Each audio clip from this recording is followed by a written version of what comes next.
life cycle. It's ingested by mammals, then it's expelled, attached to a snail. The snail swims, goes into a plant until a mammal comes and browses on the plant.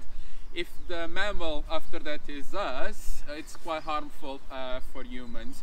So if you're picking things like watercress or anything from water, ideally you should cook it. Cooking it makes it safe, but having it raw in a salad can be problematic.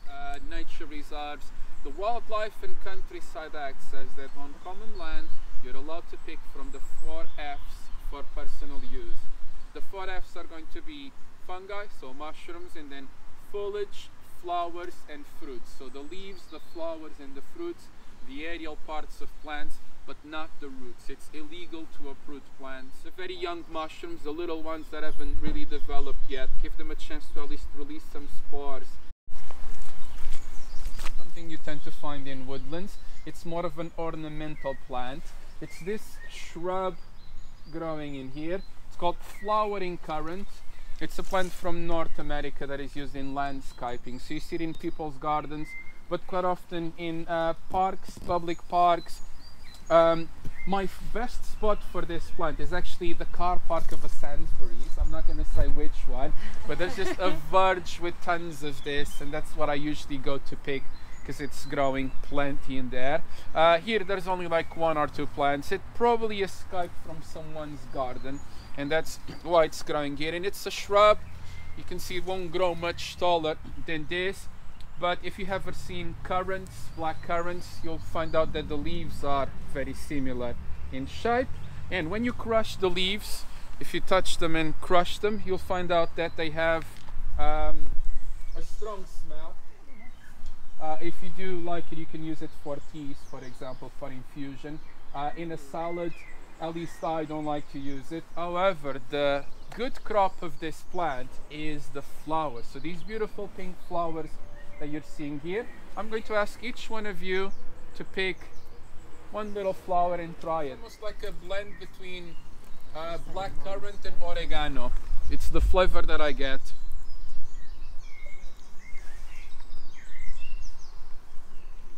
Almost a bit like sage, I would say, but then quite fruity as well. Or using it for things like liquors, infusing in vodka, or doing a cordial that then you can dilute, mixing with other drinks, and pouring in gelatin to get that purple pink color out of the flowers.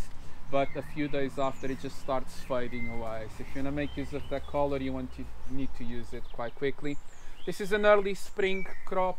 The flowers are just coming up now, as you see. They won't be around for much longer, so you have a couple of weeks, and usually by the end of April they tend to be gone. So in general, as foragers, we don't tend to bother much about the fruits. We just make the most out of the flowers. Okay, so flowering currant. There are a few things that can look similar. For example, we have bramble growing in here. This is blackberry. The leaves look a little bit similar, but when you rub the leaves of bramble, they're not going to have that smell, right? And it won't have flowers like those. The flowers of bramble are different. Everyone has different taste buds. So there's going to be things that I like a lot that maybe some of you don't like, and there's things that I don't like that maybe some of you enjoy. The only way to find out is by tasting.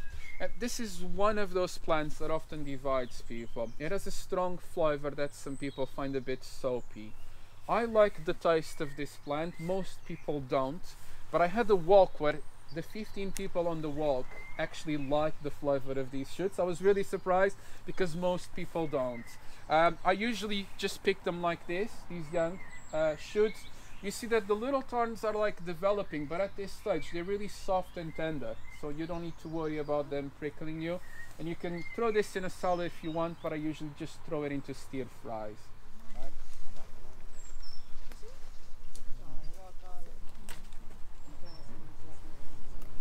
Of spring, the plant is actually growing right beside you. This is wild garlic or ramsons. Obviously, I didn't pick the one from there for obvious reasons. That's the dogweed zone. So this is the kind of stuff I would be mindful, trying to avoid things that grow at the base of February, early March. The peak season is now March and April.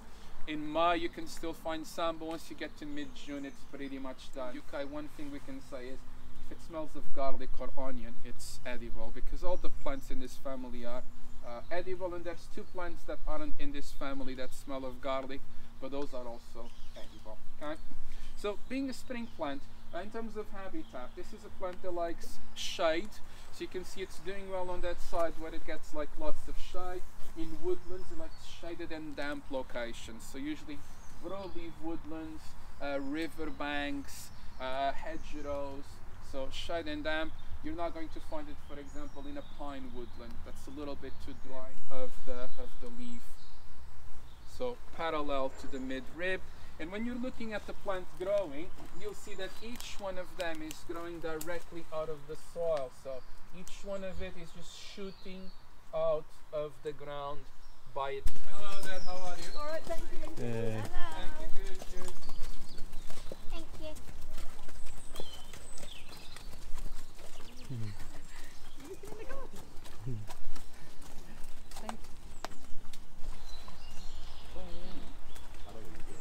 You're going to reek of garlic for the rest of the day, I'm afraid.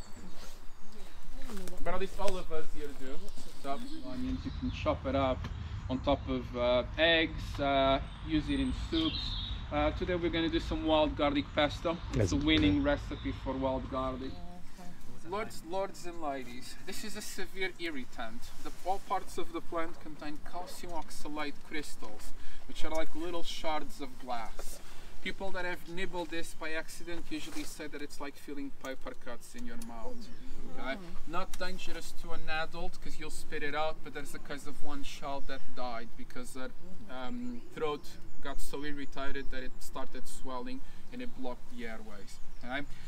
Also, in terms of touch, it can also cause a rash on the skin. Okay, so just want to be careful when touching. You don't want to get the sap on your skin. Now, this plant is even a lot more common than wild garlic, and it grows literally everywhere where there's a little bit of shade. So where there's a woodland, a hedge next to it, and quite often also growing in between the wild garlic, and that's when it becomes dangerous. I'm gonna pick one of the small ones. Has the same pointy top, kind of spare shape, and similar color. So if you're picking your wild garlic and you're not paying attention, it's very easy to get one of these mixed in, and I've heard of many cases of people that done that mistake.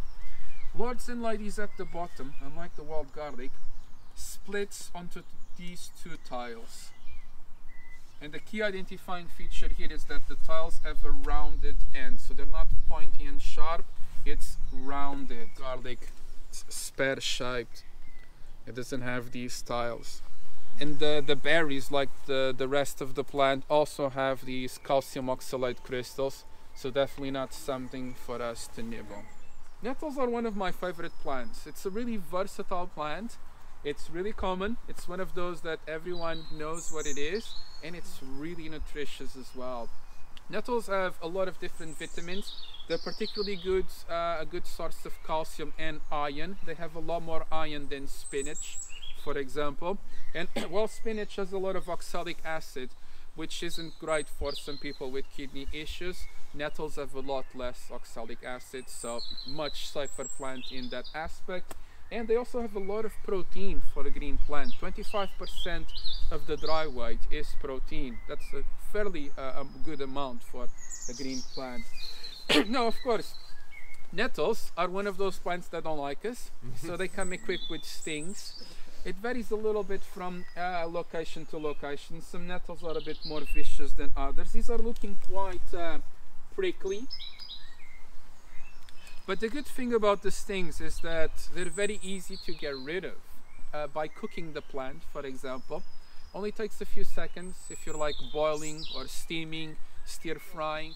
I don't know how you use them in the salad. Did you eat them raw or were they cooked? Yeah, just blanched and then. Oh, okay, so you blanched first. Yeah. A trick that I was taught, let's call it the Turkish method. I think that's what they do in Turkey.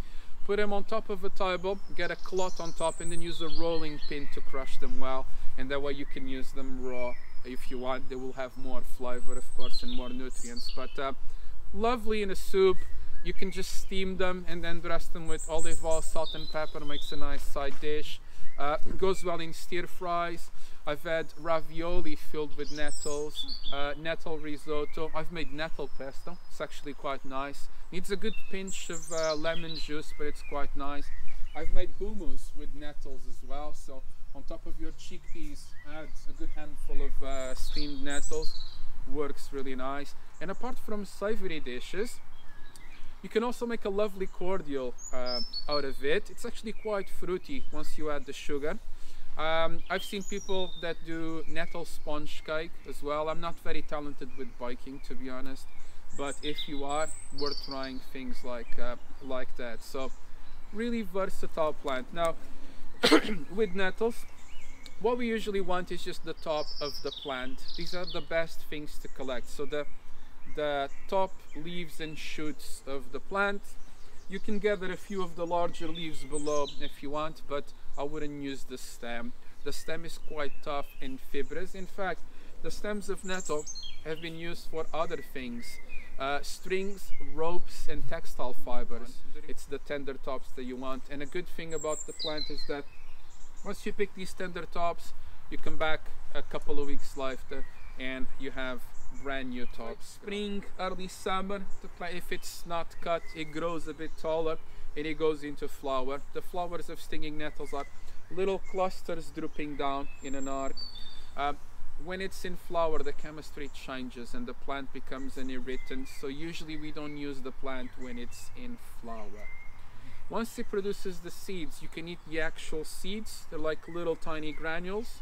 Some people use them and mix them with flour for baking, for example, but the plant itself, we tend to avoid it when it's in flower.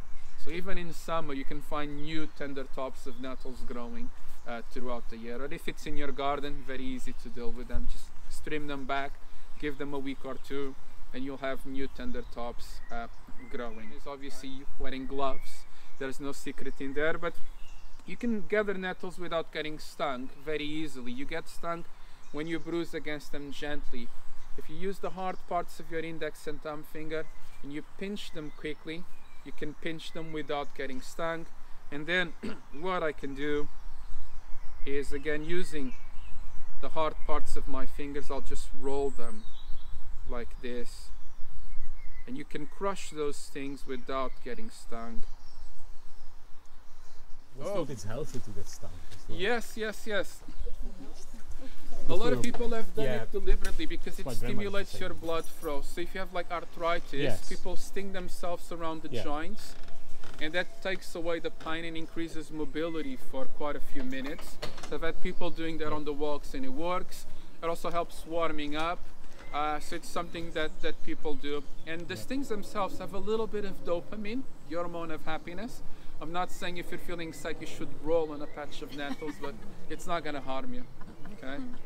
So stinging nettles, definitely one of those plants that I think it's underrated. You know, it's so abundant, so nutritious, and it's quite tasty and versatile. We should definitely be using more of this. It will be easier for you if you just this little bit. It stunk really badly now. Okay. I always wanted to get stung. I'm not going to do it. Plant here. These are what we call dead nettles. They're called dead nettles because unlike our live nettles, they don't sting. They look a lot like a nettle, but they're actually not related at all. They belong to the mint family. These actually have flowers that look like proper flowers growing along the stem. Plant hawthorn. Hawthorn is a small tree, as you see. It doesn't get as tall and robust as some of the other trees. Really common in the UK, and you especially see it planted along the edges. Hawthorn gets that name because it does have thorns, although that varies a lot from plant to plant and from branch to branch. You have here these little thorns, so be careful. Leaves are actually going to be our first crop of the plant. The leaves are edible when young and we use them in salads. Now, I'm going to be honest, this is a bit like lettuce. It doesn't really taste of much. The season for hawthorn is quite short, to be honest. In a few weeks, the leaves will start turning a little bit darker and palatable. But by the time you get to May, you'll have your hawthorn covered in white blossoms. The flowers are also edible. When you stand under a hawthorn tree on a sunny day, you can really feel the perfume in the air. Some people like to dry the flowers and use them for teas. I've also seen people using them for cordial. I really actually like using these flowers for tea. I'm not much of a person to gather plants for tea. I usually pick things more for eating or making other drinks. But hawthorn blossoms is one that I like a lot.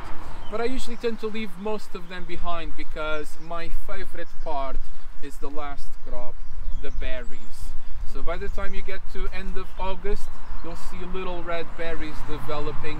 They usually become ripe towards end of September, and that's really my favorite part. And the hawthorn is very closely related to apples, and I'll be honest, when you try one, it's not going to impress you a lot. It tastes a bit like a very ripe apple, and there's not a lot of flesh in there. But you'll see each one of these trees covered with hundreds or thousands of berries. It's really easy to gather a large amount of them. And when you take them home and you cook them all together, you concentrate that flavor, you caramelize the sugars, that's when it comes alive.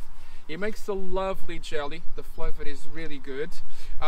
In Eastern Asia, they have other species with slightly bigger fruits, and they even sell like jelly sweets made out of hawthorn fruits.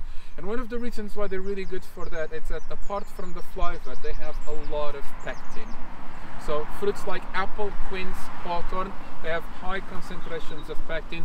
So if you want to do a jelly, you don't need to buy pectin from the shop. You can just use this plant, the fruit. It sets very easily by itself. Another thing that I really love to do with them, and it's one of my favorites, hawthorn ketchup. Boil them with vinegar, strain the pulp, and you have a really good sauce, and it's healthier than the ketchups you buy from the shops. And this is going to be literally my favorite plant of all of them. Of all the food crops we have, of all the things that I forage in terms of plants, this is by far my favorite. This is hogweed, common hogweed. And it's a plant that is just starting to grow now. It's very early. Most of the ones in here are just about to shoot, so there's not much to see in this location. But for the next few weeks, you're going to see lots of this. It's a plant that often grows along the hedgerows, edges of fields, edges of woodlands. It's one that really benefits from being right at the edge, close to a tree, where it gets a little bit of shade during parts of the day and exposed sunlight during the rest of the day. In full shade, usually doesn't grow. In open fields, you'll see a couple of plants here and there, but usually they don't get really robust. If it's full exposure to sunlight, usually they don't develop very well. So right at the edge, it's where they tend to grow well. And there's not much in here, but you'll come across places where there's tons of this plant. This is a plant that belongs to a family called the umbellifers. We're going to talk about this family further in the walk, but this is one of the good members of the family. It's a lovely edible. Some of you might have heard of giant hogweed. It's a plant that every now and then comes up in the news. The one you'll see more often is going to be the common hogweed. It's native and it's common, as the name says. Giant hogweed is an invasive. It was brought over by the Victorians.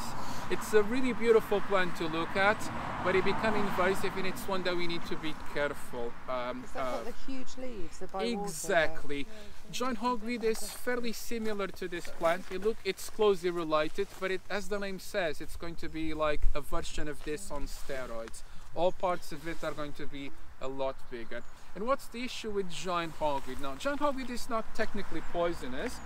You can eat giant hogweed if you cook it. The problem is you might not want to touch it. Giant hogweed has sap that is really harmful and dangerous for your skin. It destroys the melanin pigments that protect you from sunlight, and your skin starts burning into like really nasty burns. They cause like second-degree burns with large painful blisters, and your skin can take quite a while to recover. Sometimes it takes years to recover. Every time you go out, if you don't cover up yourself, it starts forming a blister again. So definitely one that we need to be aware of and maybe avoid touching unless we're using full protection.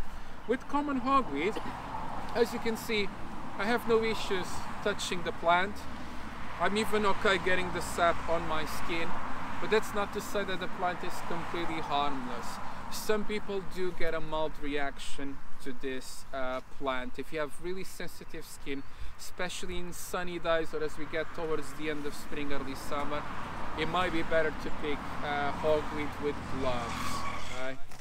But when you look at it from the distance, despite all of these divisions, overall the shape is kind of rounded. Even this one is kind of like rectangular or rounded. It doesn't form like very triangular shapes. And the other thing you'll see is that this is a really hairy plant. The flowers have more or less the size of an open hand. Giant hogweed, if it's left to grow, it can get to 4 meters tall. You don't see it that tall very often, but it can get up to this height. The leaves are much bigger, and when it's in flower, the flowers are going to be a lot larger, at least 3 to 4 times wider, sometimes getting to 3 feet across or even more. Some people call it the cartwheel flower exactly because of the large size. Side by side comparison here. At the young stage, you see the difference between the two. So you see common hogweed and giant hogweed. The photo is on our Instagram. If you go to our Instagram page, it's the pinned photo, so it'll be there at the top. As I said, it gets a bit bigger and wider, but not like the giant hogweed. If you're in doubt, use a stick to maneuver the plant. Giant hogweed will have much thicker stems. And although it's hairy like this one, the hairs are longer and they're more spread across the stem, and the stem very often will have purple blotch, so like purple dots. With this one, the stem has a purple flush. With giant hogweed, almost always it will have purple dots on the stem. The first part we eat are exactly these young leaves as a green vegetable. As they're just coming up now, the green leaves are fantastic. I actually don't like the flavor when raw. I've seen people peeling the stems and eating it raw like celery. I don't like it raw, but simply cooked, I find it divine. My favorite way of cooking these is just giving them a quick blanch for 2-3 minutes in water, drain the water, salt, pepper, little drizzle of olive oil, perfect that way. If you want, saute them in butter, even better. But yeah, just as a simple green vegetable, really good. Makes a lovely soup. Once it's more abundant, I usually make a soup with this and wild garlic. It's divine. Really recommend trying. The recipe is on our website. Another really good way to use them, hogweed tempura. So as any other vegetable, as asparagus, really good. It's hard to describe the flavor. I would describe it for me as a mix between celery and asparagus. That's the closest I can get, but it's a very unique flavor. The best part to pick is actually before the leaves open. So when you see these shoots like this is when it's absolutely perfect, especially for tempura. This is when the flavor and the texture are best. Even when they're fully open like this, still fine, as long as they're young. As the leaves get a bit bigger and more open, they become a little bit more rough in texture, and the flavor is not as nice as well. So the younger, the better. And when you're picking these, just like I did, what you should be doing is getting them quite close to the ground. I often even use my Leatherman. I would go with it, this is really helpful, and kind of like snip them close to the base, because then you come back 1 week or 2 later and it grows a new shoot. If you just cut it halfway through the stem, that stem is going to die and it won't grow again. So from early spring until summer, you can literally find these shoots, and right now they're really abundant. Later in the year, most plants get taller and going to flower, but in places where they get mowed down, you'll find early young shoots all the way throughout the summer, even early autumn. Right? So first, the green shoots, quite aromatic. Then as the plant grows, when we get to end of spring, early summer, it goes into flower. But before the flowers open, the closed flower buds look a bit like a broccoli head. that's going to be my second crop. Those broccoli heads have a similar flavor, but even more fragrant, a bit more aromatic, more floral. So they're even nicer than the early shoots. Eat them the same way, blanched, boiled, stir fries, stews, tempura, topping for pizza, really nice to use. Even a little bit before that, when the bud is still closed, it would be even better. Once the flower is fully open, the flavor changes a little bit, so you really want to get it as closed as possible. From the underside, you literally see like the rise of an umbrella. It's like an umbrella turned upside down, right? So after the flowering, it starts forming the seeds. Now the seeds are really aromatic. It belongs to a family of plants that are often used as spices. To me, they smell almost a little bit like cardamom. It's not exactly cardamom, it's a little bit sweeter, but it's the closest thing I could tell you. So you can use these as a spice. They work better in things like curries or stews, but even I've made syrup with them, for example. It makes a lovely syrup that you can use on top of pancakes. I've made hogweed seed panna cotta, so boil them in milk to get the flavor, then add the gelatin powder and make a lovely aromatic panna cotta. You're welcome. You don't like it? No. You can, when they're dried like that, it's a little bit rough in terms of texture. So I usually kind of like fish them out. I would boil them in something and then like strain them out. Or they actually make a really good fragrant rice instead of cardamom, cooking rice for them. So what I usually do is I buy empty tea bags and I fill them with the seeds, drop them in the pot cooking the rice, and at the end it's easy to fish out the tea bag. Ignored hogweed for the most part, but it's not the case in other parts of the world. In Iran, in Persian cuisine, hogweed is actually one of their main food crops. The seeds of hogweed in particular is one of the most important spices that they use in their cuisine, but they also use the greens too. So they literally cultivate the plant and grow it to use the greens, and in particular the seeds. If you ever go to like a spice shop and you see something called gold pod are the seeds of Persian hogweed, which is their native species, very similar to ours, and it has the same type of flavor and aroma. But sometimes it's mislabeled in the package as Angelica, the translation to English, but it's not Angelica, it's Persian hogweed. And the seeds will look identical to the ones you just seen. But before I start talking about the tree itself, I have a little something with me, which is my elderflower champagne that I brewed last year. When I say champagne, I really mean it. It's a fizzy wine. I'm assuming that most of you would like to try some. Yeah. Do you guys have cups with you? Ooh, it's good. Ooh. It's good. I'm not a fan of sparkling wine, but Yeah? it's not bad, yeah. I'm a big You'd fan use of sparkling what wine. bottles? No, when I opened them up. You will Delicious. get the recipe for this on the email, but if you've never brewed wine, this is probably the easiest thing to do. We do it not the proper brewer's wine, we do the forager's wine, a very simple method. For 10 liters we just dissolve about 1 kilo of sugar in 10 liters of water, and you'll need about 15 elderflower heads. You don't need much more than that, otherwise it turns a bit syrupy, too strong. And you need like 2 lemons as well. Stir everything.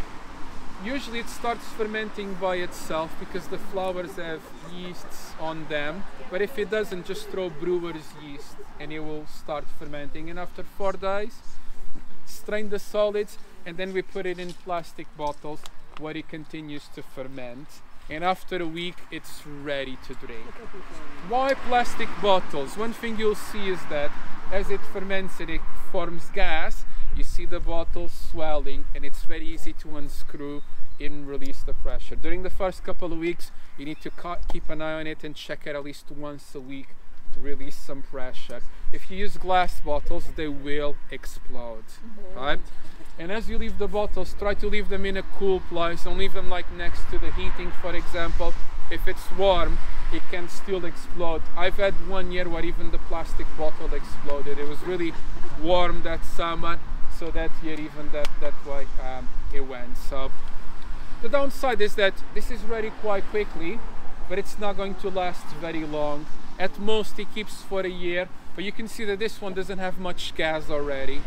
Usually when it's freshly made during summer and early autumn, when I open this, it just bursts out with fizz. So elder trees like the hawthorn, they aren't very robust trees. In fact, when you look at it, you can see these branches in the trunk are fairly thin, and they always have this sort of fragile look. They break very easily, so you're going to see elder branches damaged and broken very often. Don't try to climb the elder tree, it will break very easily, okay? Most times, not always, but most times, they are growing in groups of 5 cyanide. That's not very good for you. You need to eat quite a lot of it, but yeah, to be honest, they don't smell nice and they don't taste nice, so another reason not to use them. Thankfully for us, the flowers do not have those glycosides. Elderberries are very rich in vitamin C and flavonoids that boost your immune system, so they're very good for colds. There's even, sometimes you see in pharmacies or health food shops, sambucol, which is made out of the elderberries. The scientific name of this one is sambucus. So sambucol is made with extracts from elderberries. Now, a little caveat here. The elderberries have a little tiny bit of those glycosides that I mentioned. If you nibble like 2 or 3 of them raw, you're fine. But if you have a large handful of it, you're not going to feel very well. You'll have mild symptoms of cyanide poisoning. However, if you cook the berries, cooking destroys the glycosides, so they're safe to use when cooked. If you're making like a jelly or a syrup, as long as you boil them, they are safe to use. Common sorrel. Common sorrel, as the name says, is fairly common. It grows in open grassland, but it only grows in places that haven't been sprayed or plowed in a few years. It's usually a good sign when you see common sorrel. It means that grassland hasn't been disturbed in a while. To give you an idea, there's a place that I used to go in Oxford. I used to go there like during 5 years, and the field had been plowed just a couple of years prior to that, and it became like grassland. The tails are pointy, not rounded.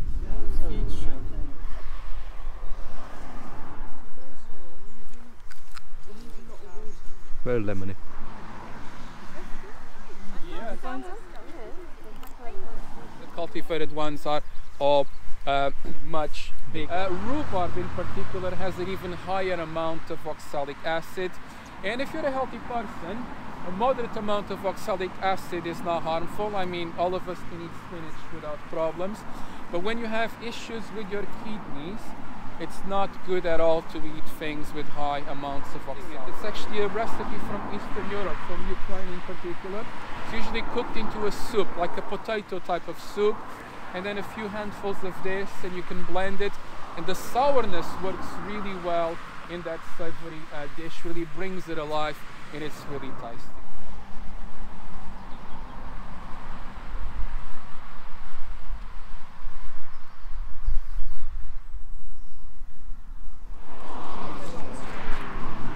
So it's nettle and sorrel soup, yeah? Exactly. I'm sorry, because It's a sorrel is a term used by Make American sure you put stockholders. some. Not everybody would know that. my bad. I would say so, because it's not. You can feel the sourness at the end. Really brings it alive. So just in the last few minutes, like the last 2-3 minutes, as soon as it's wilted, you can take it off and blend it. How much sorrel would you put in that? Few 2 large handfuls for every liter. Yeah. And the more you add, the more sour it will be in flavor. ID things, there are hundreds of as well. And at this time of year in spring, there's 1 or 2 mushrooms that we look specifically for. Scarlet elf cups, the St. George's mushroom, will be out soon, but most of the other things you might come across are not going to be edible. This mushroom I'm looking at is called sulfur tuft. It's one of the most common species that we have in the UK. Unfortunately, they are poisonous. So it's not something, if they're not deadly poisonous, sulfur tufts are really easy to identify, because even if from the top they might look like other mushrooms, once you turn it around, you see this yellow-green color of the stem and the gills, which is quite distinct. There is nothing edible to confuse with this. As they age, they're going to get a dark gray color, but you'll still see in between the dark gray the sulfur yellow tinge of the gills, and the stem will still have this bright yellow color. Honey mushrooms can be slightly similar, no? Honey mushrooms. Yes, yes. There's a lot of things that have this mushroom, but then again, once you know exactly what details to look out for, this mushroom has been eaten by mistake when people thinking they're picking honey fungus. Honey fungus has a similar growth habit. It grows in clumps from that wood. But honey fungus has creamy gills, not yellow. And the gills of honey fungus never turn dark grey as well. So just the color of the gills is enough to tell the two apart easily.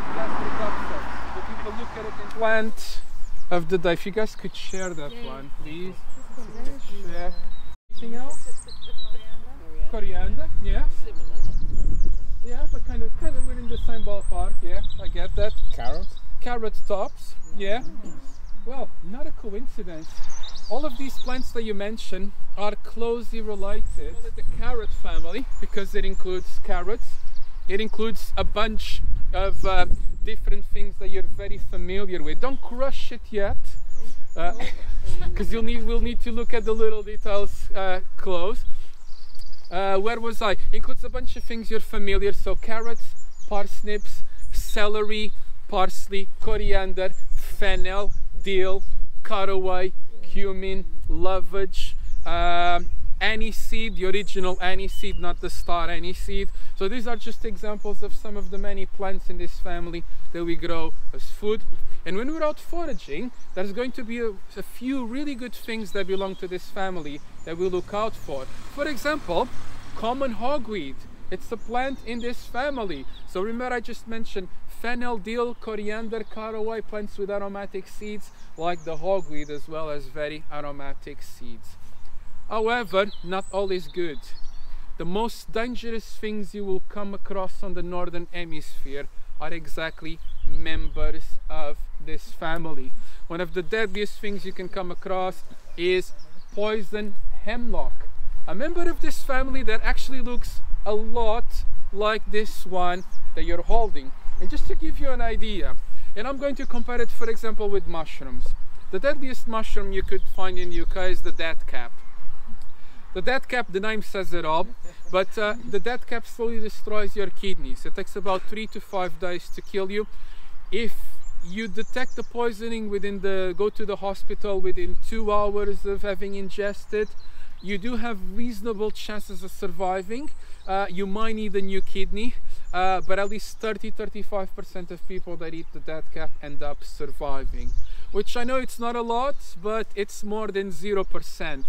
If you eat poison hemlock, your chances of survival are close to 0. A small amount like this is enough to kill you in 3 hours, and there's no antidote at all.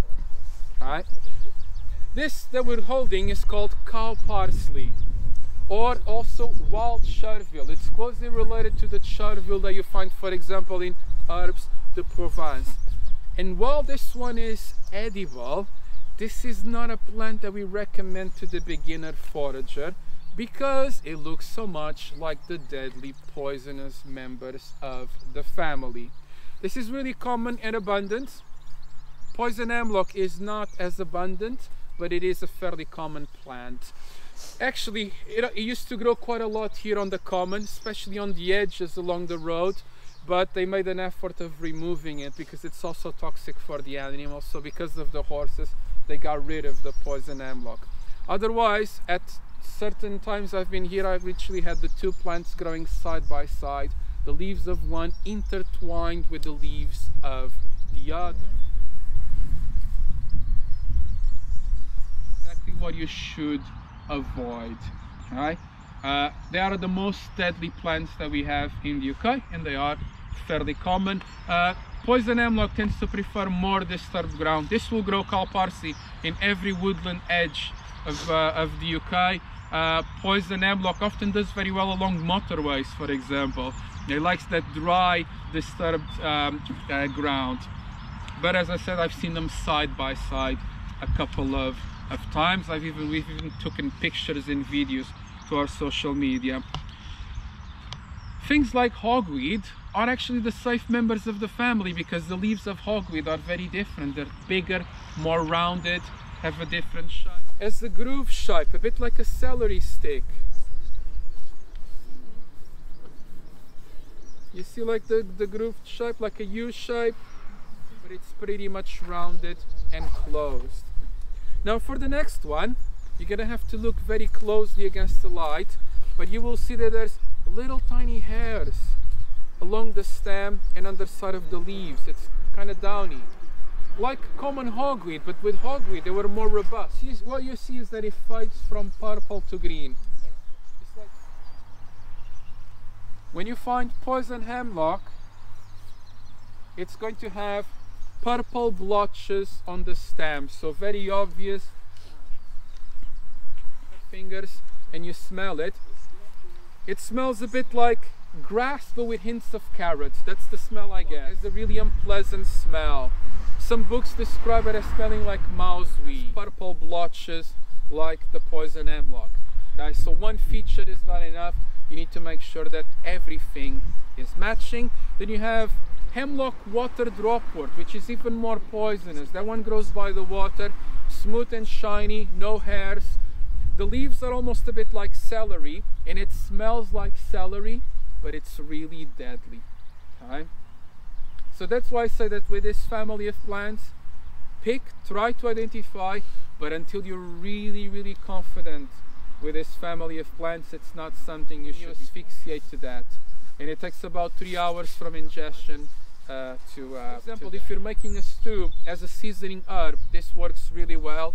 A tomato sauce, chop these stems and leaves like it was celery, throw it in there, it works really well. In a salad, for example, a few leaves here and there mixed with other things adds a nice complexity to the salad. But eating a handful of this by itself, I'm not a big jelly eater. And I know they don't look very appetizing to most of you, but believe it or not, this mushroom is edible, and when properly cooked, I actually find them quite good.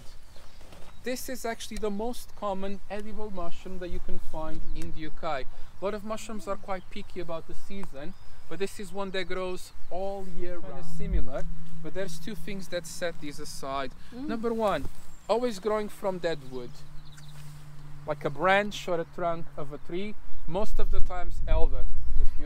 If the tree is an elder, 90% of the ID is done. If your mushroom is growing on the soil or even in a bed of wood chips, that's not a jelly ear. On the tree, they shrivel down, they become really firm, and they turn darker, almost like a black color. But then once it rains, they quickly absorb the water again and expand again and rehydrate. It's a lot easier to spot them after a good spell of rain.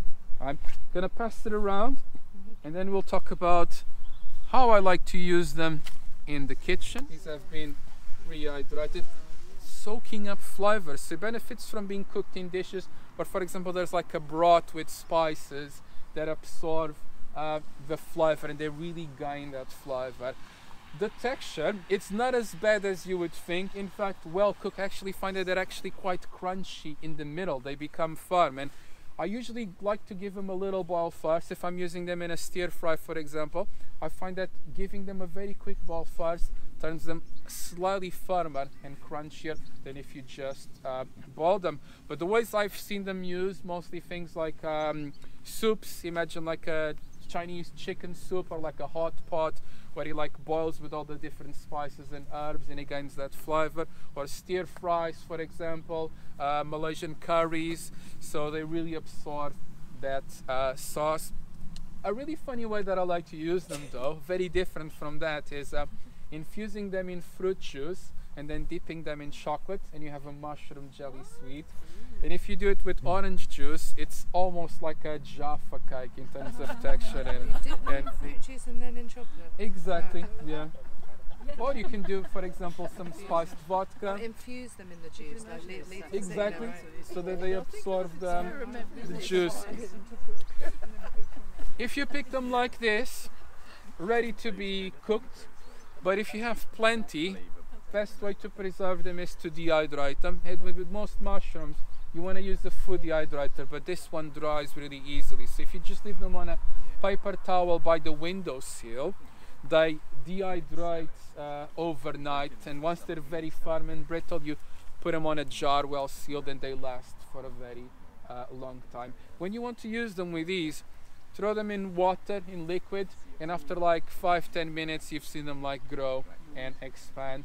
And what I often like to do, if it's for a savory dish like a stir fry, instead of just rehydrating them in water, I like to throw in there like some soy. And this is a plant you'll see very often. It's this one that you see growing in a rosette. Oh yes, yes. So in disturbed ground, you see this all the time, and the leaves will get a bit longer. And there's a couple of different species of plantain. Just to clear it out, they're not related to the fruits in the banana family that you often call plantain. It's a separate group of plants that we just call them the plantains. This one is called ribwort plantain. The underside, you have these ribs, these vines that go parallel. And this is technically an edible plant. Is it one of our favorites? Not necessarily, especially the flavor varies a bit from location to location. It can be quite bitter sometimes, but other times you have a mild flavor, which is very unusual for a plant, with hints of mushroom flavor. Like if you ever tasted a raw button mushroom from the shop, you can pick up that flavor quite often from this plant. I personally like to use it a lot in stir fries and broths. I pick a lot of this in spring for myself. On walks, it's another one of those that some people like it, other people don't. It kind of really depends on the flavor of that location, but it's worth browsing around and tasting in different places.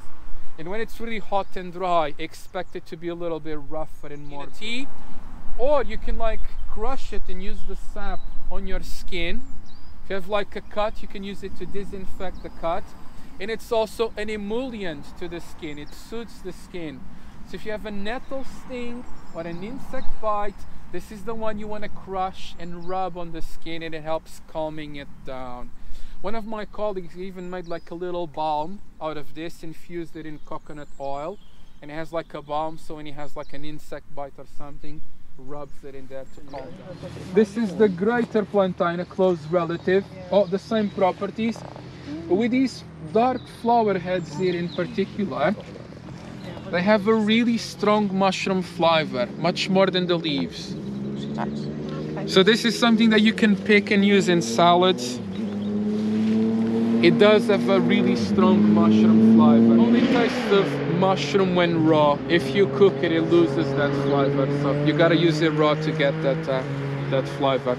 Okay, so ribwort plantain. But it's, once you know the basics, and this is like the first mushroom you should learn about, it's a fairly easy one, to be honest.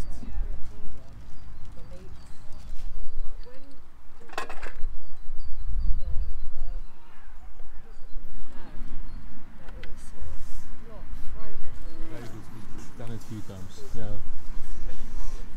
Oh, we don't really. So that's ground hazelnut then? Exactly. Oh, right.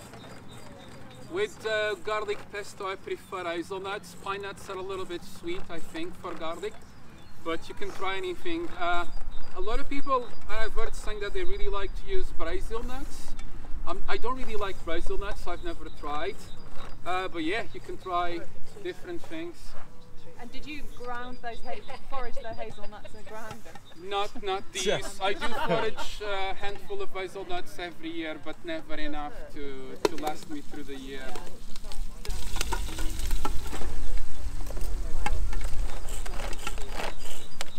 Dried mushrooms, dried flowers, and bottles of liquor and some vinegars. The fermenting stuff in the pickles stay in the case. So I'm going to ask you to pretend you're in school. Maybe I could ask if you could start from here and then we go along this way. Grab some slices of bread, and as you move along, I will help you out with the pesto, our hog wheat tart, and this is our lentil salad with the greens that we foraged, and it's been dressed with olive oil and a blackberry vinegar. Ooh. This is all I get today. Tiny plate. Put it on the bread. I've made up for your tiny thing. Oh, look, you've done this before. No, it was totally. Thank you. You're welcome. This is one of the nicest salads I've ever had. It's really, really tasty.